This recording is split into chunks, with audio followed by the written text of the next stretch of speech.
So hi! Welcome and welcome back to my YouTube channel, and for today's tutorial, ituturo ko sa inyo kung paano nga ba mag-register ng Giga Games 120 sa ating Smart anti-SIM. But first, can you subscribe to my channel and don't forget to hit the subscribe button and the bell to notify you for my new updates. And if you want to learn more, just keep on watching and let's start. So ayan guys, for today's video, mula sa ating mobile device, pumunta lang tayo sa dial ng ating phone.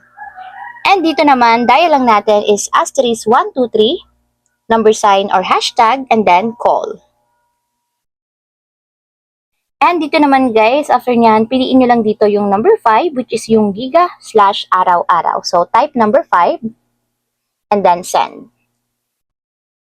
So dito naman is number 1, piliin nyo yung giga. So type number 1, and then send. So, ayan guys, dito, piliin naman natin yung number 7, which is yung game. So, type number 7, and then send. And lastly guys, dito, piliin na natin yung Giga Games 120. So, nasa number 2 siya, kaya ang itatype natin is number 2, and then send. So, ayan guys, sabi dito, kapag daw nag-register tayo ng Giga Games 120, makakuha tayo ng total of 13 gigabytes na data. So, 1 gigabytes games araw-araw para sa ML and more. So, total of 7 gigabytes na yun, guys. So, bukod sa araw-araw na 1 gigabytes, meron pa siyang additional na 6 gigabytes na data valid for 7 days. So, for only 120 pesos. So, para ma-register, guys, dial lang natin is number 1 to subscribe and then send.